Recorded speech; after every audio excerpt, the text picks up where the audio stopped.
The lights of the Jimmy Kimmel Live stage sparkled brightly.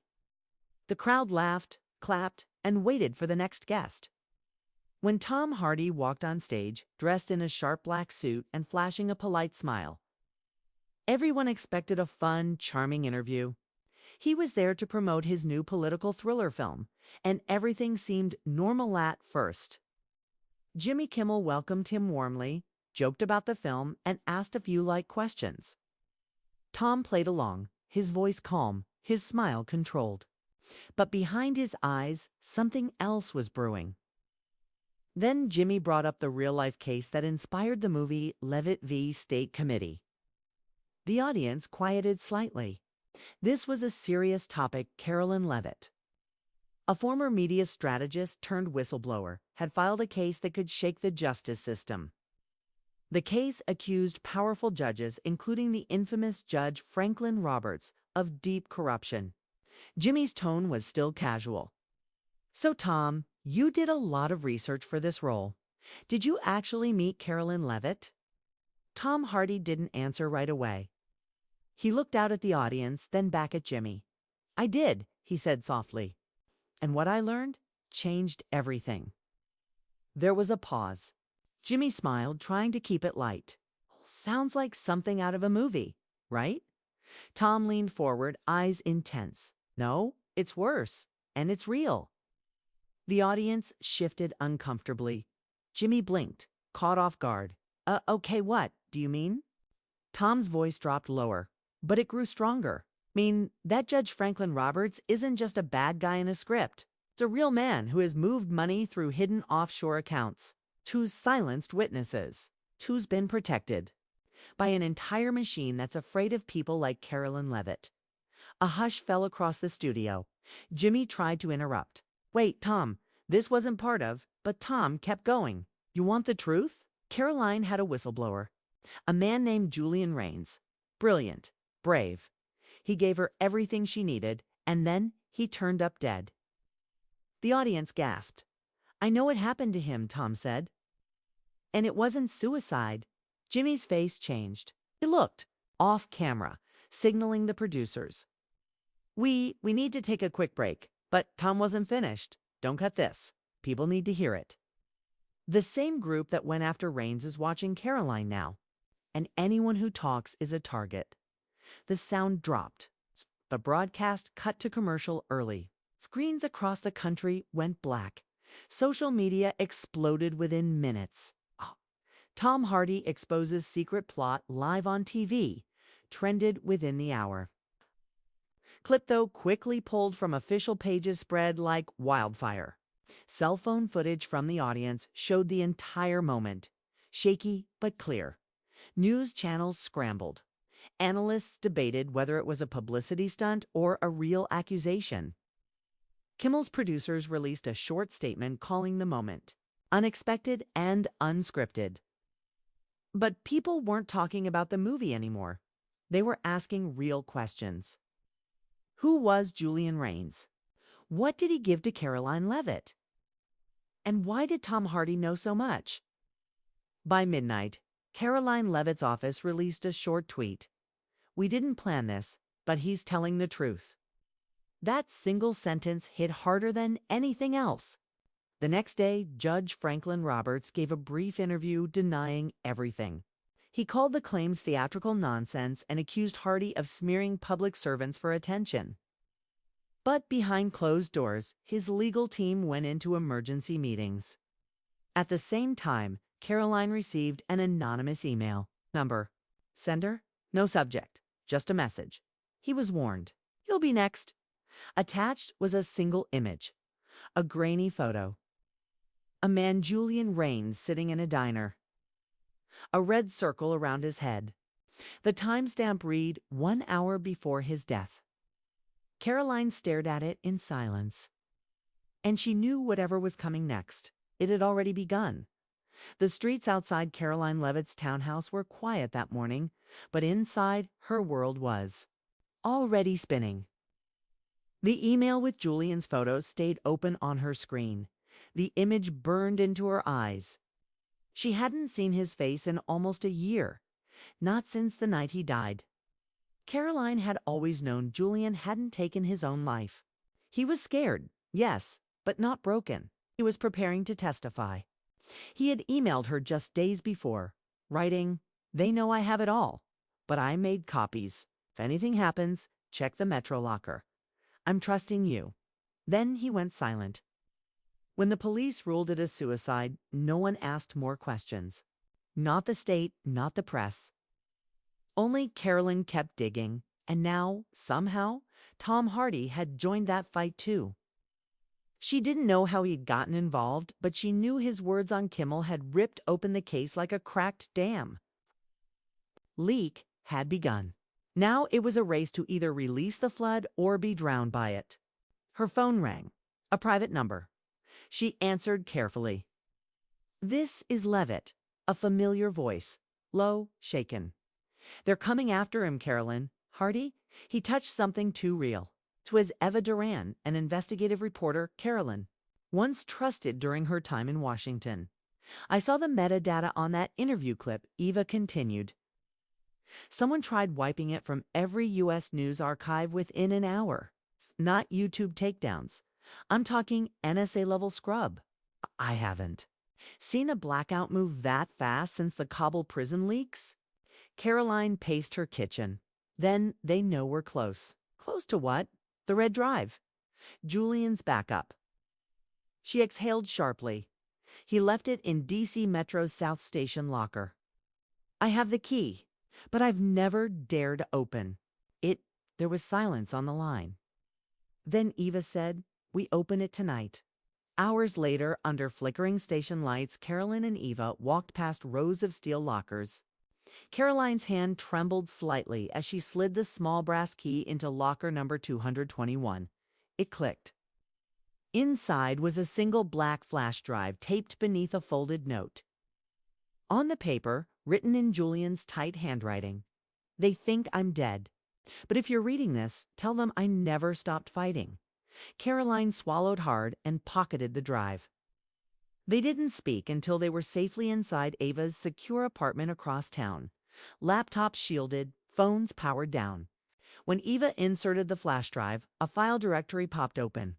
There were hundreds of documents, scanned court memos, internal state judiciary emails, secret campaign donations, crypted folders with labels like Black Ledger, Roberts, Offshore, and synthetic testimonies. But it was one folder marked simply Nightfall that made them both stop. Inside, footage, surveillance video. Caroline clicked the first file. It was grainy security footage from a law office basement, time-stamped just 2 days before Julian's death. The video showed Julian speaking with a man. The man's face was blurred, but Carolyn recognized the voice from court recordings. It was Judge Franklin Roberts. Julian was visibly panicked. He placed a stack of papers on the table. Roberts picked them up, spoke briefly, then reached into his coat. The feed cut out. Eva sat back. This is it. This could prove they met privately. That Roberts knew what was coming. That he wanted it stopped.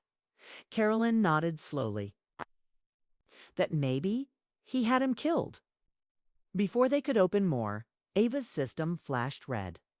Intrusion detected. Location flagged. They're tracing us, Eva whispered. We need to split. Carolyn pulled the drive, shoved it into her coat, and turned toward the fire escape. In the distance, a black SUV rolled slowly down the street. She didn't know who was in the car. But she knew exactly who sent them. That night, Caroline checked into a motel under a false name. She sat on the edge of the bed, still clutching the drive. Her phone buzzed. A new message from a blocked number. You have what doesn't belong to you. Return it, or the next video will show your last known location. She closed the phone. She didn't need more threats. She needed airtime. And she knew only one man reckless enough to give it to her. Tom Hardy. She opened her laptop and wrote a message. I have the red drive. I saw everything. Julian didn't die for nothing. We go public. Together. No filters. If you're in, meet me in New York. 48 hours. It's one chance to show the world. What they buried, She hit send. Then she leaned back and stared at the motel ceiling, wondering how many cameras were already watching. The cold air bit at her face as Caroline stepped onto the empty platform at Union Square Station. The city was still waking up, but she hadn't slept in 2 nights. She kept her hood low, her bag close. Inside it was the red drive, the last known copy of Julian's archive, the one thing that could bring Judge Franklin Roberts and his inner circle crashing down. 48 hours had passed since she sent the message to Tom Hardy. Now she was waiting. He arrived 5 minutes late in a worn baseball cap and sunglasses. He walked with purpose, but not fear, his hands tucked into the pockets of a long, gray coat. When he spotted her, he didn't smile. "You brought it?" he asked. Caroline nodded. "I have to be sure you're not being watched." "I'm always being watched," he said quietly. "Doesn't stop me." They left the station through a side exit, weaving through alleys and back streets until they reached an old bookstore with boarded-up windows. Inside, behind a false shelf, was a room with an encrypted router and a single laptop. It was Tom's. Fallback, the kind of place someone builds when they know the truth doesn't survive on open networks. Carolyn placed the red drive on the desk. "Haven't opened everything," she said. "I only saw what Julian labeled Nightfall. But there's more. A lot more." Tom plugged in the drive. The folder tree appeared again. Dozens of categories. Courtroom forgeries. Digital blackmail. Foreign wire routes. He scrolled silently, his jaw tightening. Some of this isn't just Roberts. These names, these go all the way up. Lawmakers, donors, even media handlers. Your ex-execs, Caroline leaned over. That's the problem. It was never just about one bad judge. Julian stumbled into a machine, a system built to look like justice. But it's controlled by people who buy outcomes. Tom clicked a file, labeled Kimmel_intercept.mp4. It was a behind-the-scenes feed from his own interview, not the official ABC footage, but a hidden angle. It showed a producer pulling aside Jimmy Kimmel moments before Tom sat down, whispering something while handing over a small piece of paper. The audio was faint, but clear enough. "Stick to promo. Not a mention of Levitt or Roberts. If he goes off script, we cut immediately. Orders from up top." Tom sat back, stunned. They knew I was going to say something, and they prepped too. "Shut me down." Caroline's voice was bitter. "Varix doesn't just shape the news. They script it." He looked at her. "Then we go off script again." That afternoon, they met Eva Duran at a parking garage beneath an abandoned municipal building in Brooklyn. She was already waiting, standing near a signal jammer and a cooler full of hard drives. "3 outlets turned me down," she said. "They all said the same thing. It's too unstable, too political. They're scared." Tom smiled grimly. "That's why we're going independent." Eva handed him a mic. "You ready to?" "Tell the world what you know." "Only if you are," Tom said. "But not just what we know. Let's show them everything." Leaks, documents, offshore wires, court hacks. No edits, no filters. Caroline added, "We do a live drop. Real time. Release. Stream the truth while it uploads. I can't stop it all at once." Eva nodded. "I have one last connection at The Guardian. They'll mirror it internationally. You two need to record tonight." They drove to an old recording studio once, used by a local radio station, long abandoned, now rewired by digital activists. As Tom prepared to speak, Carolyn watched him carefully. "Why you?" she asked. "Why risk your career, your life?" Tom looked at her, eyes steady. "'Cause Julian was my friend." She froze. He nodded. "Years ago, when I was researching for another film, I met him through a source in London. He wasn't just a tech analyst, he was a storyteller. He knew how systems lied and how people believed the lie because it felt easier. He warned me that one day the lie would be too big to hide." Caroline whispered, "And now we're standing in it." He sat before the camera. Eva adjusted the lights. The red drive was plugged in, streaming its contents live to cloud servers and mirror sites. Tom cleared his throat.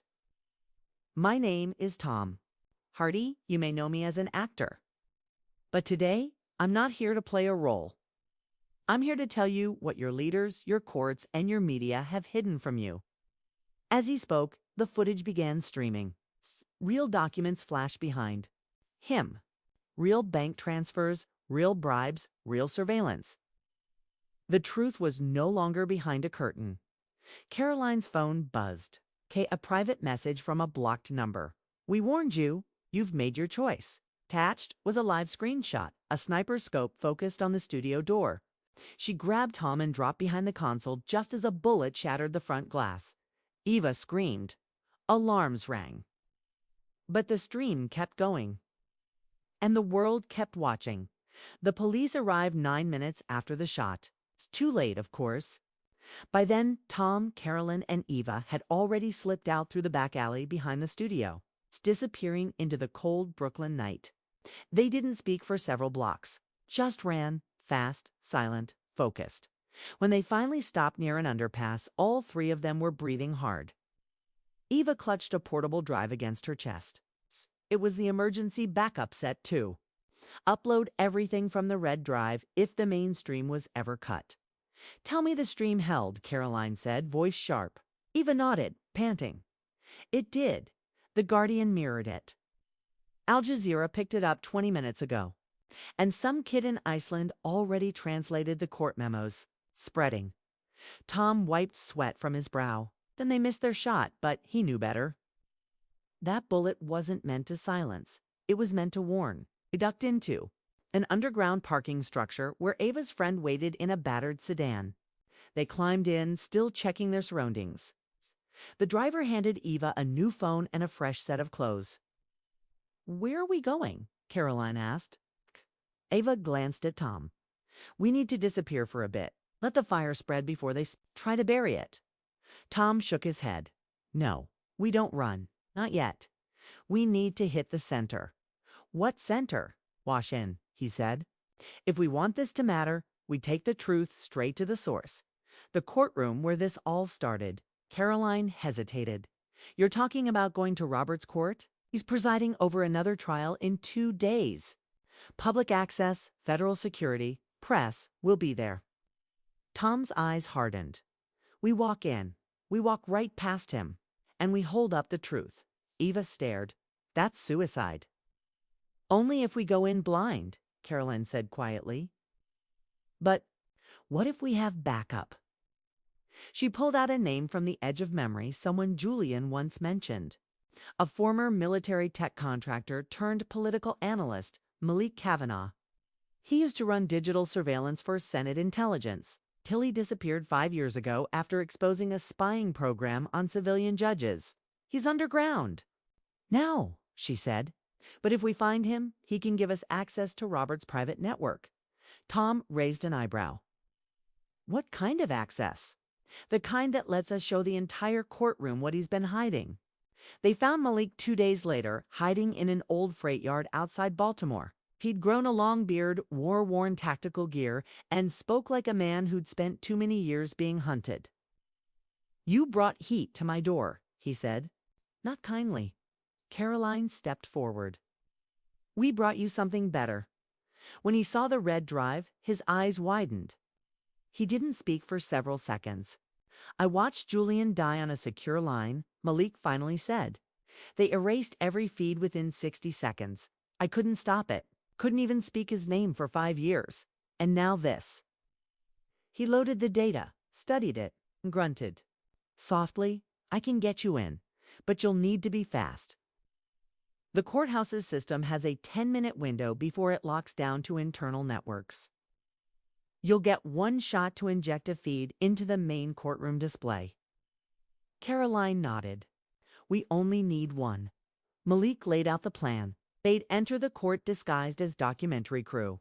Eva would carry the fake press badge. Caroline and Tom would pose as her producers. Once inside, they'd plug a device into the AV control terminal. 10 seconds later, Robert's private ledger, bank accounts, offshore payments, communications. With Julian would appear on every monitor, in front of every reporter and every judge. But there was one catch. Security's tighter than ever, Malik warned. They'll sweep for devices. They catch the transmitter, they'll shut it all down. Tom looked at him. Then we'll hide it where they won't look. On the morning of the hearing, Washington, D.C. felt colder than usual. Outside the federal courthouse, cameras flashed. Reporters jostled for position. Few realized that two of the most wanted whistleblowers in the country had just walked through the front doors dressed as a documentary crew. Inside, Carolyn felt her heart pound with each step. Judge Franklin Roberts entered the courtroom precisely at 9 a.m., his robe neat, his face unreadable. He didn't see her. Not yet. They took their seats behind the media row. Eva nodded toward the control terminal beside the soundboard. A court clerk stood nearby, distracted by a commotion from a late reporter outside. That was their moment. Tom moved quickly. He reached under the desk and slid in Malik's transmitter, disguised as a USB cooling fan. The red light blinked once. It was live. Caroline opened her laptop, connected to the feed, and tapped into the courthouse AV system. "Ready?" she whispered. Eva clicked play. The screens in the courtroom blinked, then flickered again. Then the video began. Judge Roberts looked up, confused. The room fell into stunned silence. Footage of Roberts meeting Julian in the basement office appeared. The courtroom was chaos. Reporters shouted questions. Judges stood in confusion. Lawyers fumbled with their papers. Carolyn sat still, her eyes locked on Judge Roberts as the final image from the red drive flickered across the monitors. Digital ledger tying him to more than a dozen foreign accounts. Each transaction traced back to decisions he'd made on the bench. Each payment labeled under shell companies with quiet names, Beacon Strategies, Westwood Holdings, Crescent Dome. He didn't say a word. For a moment. He simply froze, the color draining from his face. Then he turned toward the bailiff and barked, "Shut it down." Shut everything down. But the AV system had already been hijacked. They couldn't stop it. Caroline felt a strange stillness inside her. Not peace, but clarity. After months of silence, buried evidence, threats, and shadows, the truth was finally exposed. Roberts had nowhere left to hide. Security guards moved quickly toward her row. Tom stood before they reached them, raising both hands. "It's over," he said calmly. "Everyone saw it." One of the guards hesitated, then reached for his radio. Eva whispered, "They're deciding whether to arrest us or protect us." Caroline stood slowly. "Let's make the choice for them." She walked straight to the center of the courtroom, the air buzzing with whispers and flashbulbs. Dozens of cameras had already started filming again, some live, some streaming. "My name is Carolyn Levitt," she said, her voice steady. "I'm a plaintiff in Levitt v. State Committee. I was told this system could not be touched, that the truth would be ignored, mocked, or erased. But it's here, on every screen, in every file. Judge Franklin Roberts is not the only one, but he is the first." Roberts tried to interrupt. "This is a criminal." She turned to him sharply. "You had Julian Rains followed. You knew he was going to testify. You lied under oath. And you used your power to protect a network of corruption that runs deeper than this courtroom." Reporters had their phones up. Microphones stretched forward. Outside the courthouse, thousands were now watching on live stream. "We don't want chaos," Caroline continued. "We want change. And now the people can demand it. Not because of rumors or speeches, but because of evidence. Real, undeniable evidence." A moment passed. Then someone clapped, then more, till the room was filled with applause. Not wild, but sharp, focused, like a signal. That night, clips of the courtroom outburst played across every major news outlet. CNN ran the headline, "Levitt exposes judicial. Corruption live in courtroom showdown." BBC called it an earthquake in the American justice system. #The Red Drive trended worldwide. Roberts released a cold statement denying everything. He claimed the video had been altered, that it was a well-executed smear campaign by anti-institution radicals. But 2 hours later, Malik Kavanaugh published a verified Chenov custody log showing that the red drive had been preserved, time-stamped and untouched since Julian's death. That silenced Roberts. Until the arrest warrant came, the Department of Justice launched an immediate inquiry. Roberts was placed under administrative review, which the media translated simply as "he's going down." But Caroline wasn't celebrating yet because she knew better. Systems don't collapse in one day. They claw back. They strike from the inside. And she was right. 2 days later, Eva received a call from her editor. Her article, The Full Expose on Roberts, VIREX, and the false testimonies had been pulled from the front page of the Chronicle. Why? She demanded legal pressure, the editor said flatly. And maybe federal. No one wants to be first to fall. That night, Ava's car was broken into. No theft. Just a message left on her seat. You're. Next, the same words Julian had once texted Carolyn before his death. Tom brought them together in a safe house outside Richmond. For the first time, they admitted the truth. They were being hunted again, but this time, they had allies. A group of young tech activists from the UK, known online as Bastion Data, reached out with a proposal. Mirror the red drive. Not once, thousands of times. Across every country, platform, and language. A digital blitz. Unstoppable. Tom agreed. If they want to erase the truth, we make it unerasable. They spent 3 nights uploading. Bastion Data scrubbed metadata, burned in verification logs, and turned the red drive into what one blogger called the most important leak since Snowden. But something else arrived during that time. A letter, hand-delivered to the safe house. No return address, no name. Just one sentence written on white cardstock. You showed them the judge. Now show them the machine. Attached was a photograph of a sealed folder marked Project Citadel. Our internal only eyes restricted. And beneath that, in red ink, assigned to F. Roberts, co-signed D. Kimmel. Caroline froze. D. Kimmel. Jimmy. Eva asked, confused.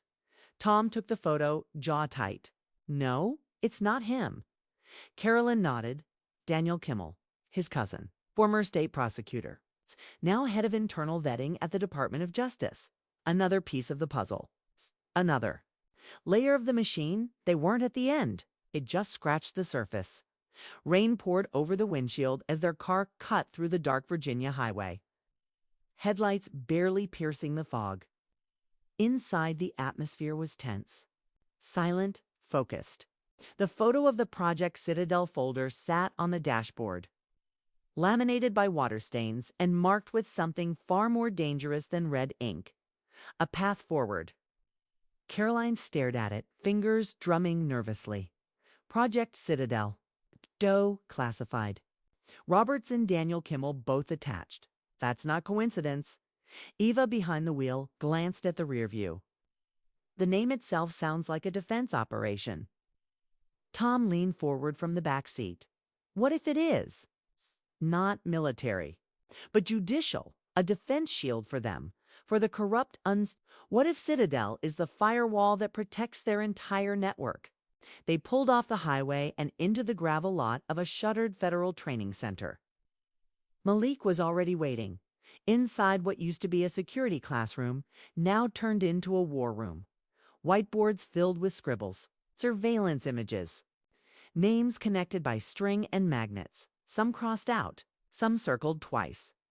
Citadel is real, Malik said before they even spoke. And it's bigger than any of you guessed. He powered on a monitor and pulled up a secure document encrypted and recently cracked. This is what Julian died over, Malik said. The red drive was never the core, was just the doorway. Citadel is the house. The file loaded. Project Citadel classification. Eyes only Federal Judicial Shield Protocol, Caroline read aloud, her voice tightening. The objective of Citadel is to maintain systemic integrity of key judicial operations by neutralizing threats, foreign or domestic, deemed to compromise institutional legitimacy. Authorized methods include discrediting whistleblowers, media suppression, and digital countermeasures. Tom cursed under his breath. They made a program to protect corrupt judges by destroying their critics. Malik nodded. And not just judges. Look at Section 4. Eva scrolled further. Section 4, titled Media Containment Operations, listed dozens of U.S. media personalities. Some flagged green, some yellow, some red. Tom's name was there, so was Ava's. Caroline's was marked with a red star. They categorized us, Eva said quietly. Measured who to ignore, who to silence, who to destroy. The next page showed the budget trail, private firms, PAC donations, intelligence subcontractors. But the final name confirmed everything. Oversight Director Daniel Kimmel. Caroline's stomach turned. The same man overseeing Doge ethics. The same one Jimmy Kimmel has never publicly mentioned, despite sharing blood and media power. Malik handed her a flash drive. This is your next drop, but you won't get another chance like the courtroom. You'll need an even louder stage. Eva nodded slowly. Then we give them one. 2 days later, in the heart of New York City, thousands packed into Union Hall for a global media conference.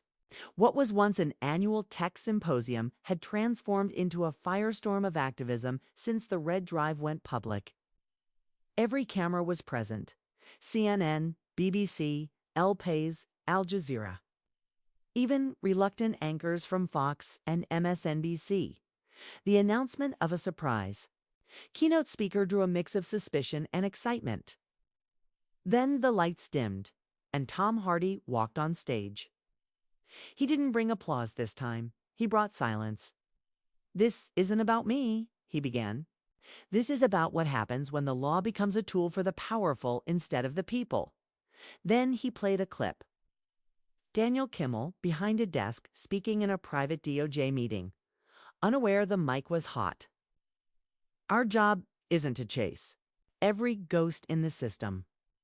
Our job is to ensure the institution doesn't collapse under public delusion. If we have to sacrifice a few truths to keep the lights on, so be it." The crowd erupted. Carolyn stepped onto the stage. "That man runs ethical oversight for the U.S. Department of Justice. That is who decides what counts as justice in this country." She held up the flash drive. "This is Project Citadel. It's how they've protected each other for decades. And it's how they've destroyed anyone who dared to speak out. Journalists, whistleblowers, prosecutors, even their own staff."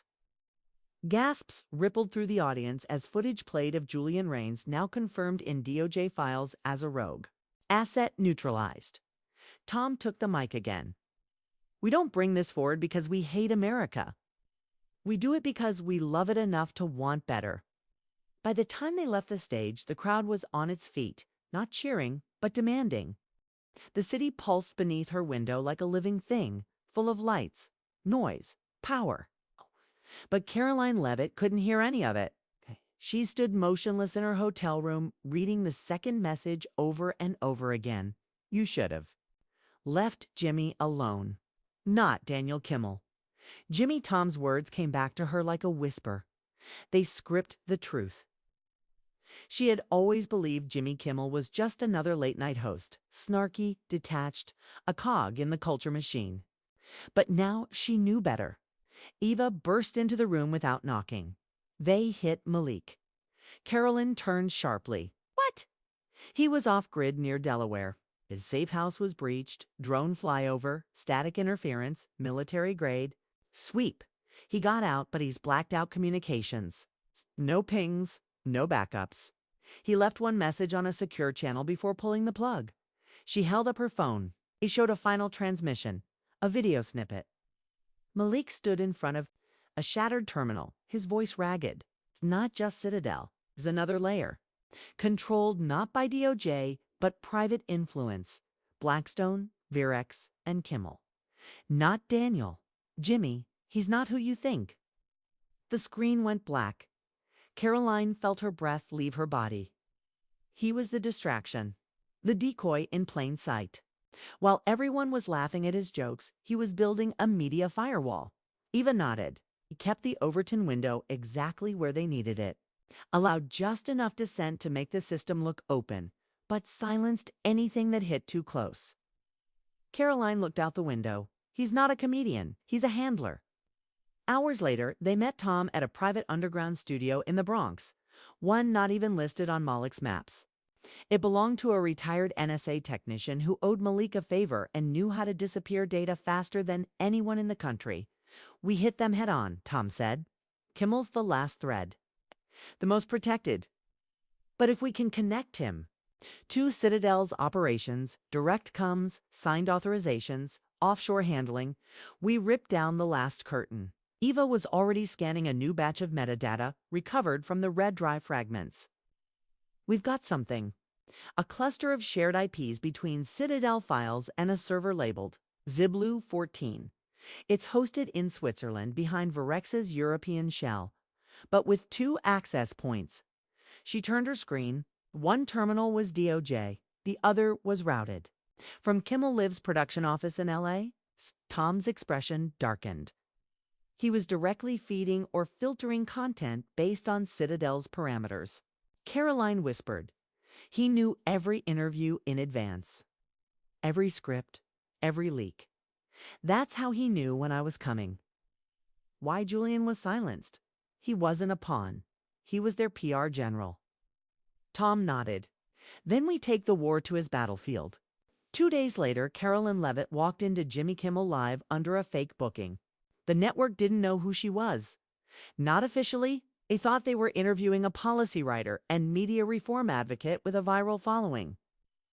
She walked past cameras, lights, interns. The stage manager smiled. Just stay in your seat during commercial breaks. Jimmy might go off script. He likes surprises. Caroline smiled back. So do I. She sat in the second chair. Tom was already in the audience, incognito, camera ready, connected to a backup. Streamed through the NSA text relay. Eva was watching remotely, fingers on a trigger that would upload the final Citadel Kimmel link to every major cloud on Earth. Then the lights went up. Applause. Jimmy Kimmel walked out. All teeth and timing. The crowd roared. He waved, cracked. A joke. Looked at Caroline. Well, we have an unusual guest tonight. Political activist, journalist, and apparently the most dangerous woman in Washington. Caroline Levitt, everyone. Laughter. But something in his smile didn't reach his eyes. She leaned forward. Thank you, Jimmy. It's nice to finally meet the man behind the curtain. His eyes narrowed for a split second. What's up? Dramatic. You're not going to accuse me of running a secret government conspiracy, are you? Not government, Carolyn said softly. Just private. The crowd laughed again, awkwardly this time. Jimmy adjusted his mic. Let's not waste time with rumors. You've had your moment. You hijacked a courtroom. You accused a federal judge. Now you're here. What are you trying to prove? Caroline pulled a slim drive from her jacket and set it on the table. This contains direct comms between Citadel's legal shell and your production staff. Every flag. Every red list, every directive. You didn't just silence whistleblowers. You approved their destruction. The studio went silent. Jimmy reached for his earpiece. Tom stood in the back row, phone in hand. Ava's voice came through his cum. We have connection. Uploading in 3. 2 screens in the studio went black. Then footage appeared. Internal memos, payoffs, clip edits, surveillance instructions. A recording of Jimmy on a secure call saying, if Levitt makes it to court, we bury her feed, flip Roberts, and flood the stream with decoys. I'll handle the narrative. We've done it before. The crowd gasped. Jimmy stood. We're going. To break, but the audience didn't wait. Some shouted. Some walked out. Others pulled out phones and began recording. Caroline stood too. The break's over, Jimmy, for all of us. The fallout was immediate. Within hours, Jimmy Kimmel Live was suspended indefinitely. His staff was subpoenaed. Daniel Kimmel resigned under threat of indictment. The DOJ launched a full probe into Project Citadel. Whistleblowers began speaking out in waves. Judges, assistants, tech contractors. Hashtag Kimmel Files. Hashtag Citadel Collapse. Hashtag Levitt Effect. By week's end, Carolyn had testified before Congress. Tom went dark back into hiding. Eva took over Bastion Data and the Red Drive. It became public domain, open-sourced, downloadable, studied in universities. Cited in legal reform proposals around the world. But in a quiet cabin 2 months later, Carolyn received one final message. No sender, no subject. Just a line. Systems are replaced, machines reboot. But people remember. She looked out at the woods. No cameras. No screens, just silence. And for the first time in years, no fear.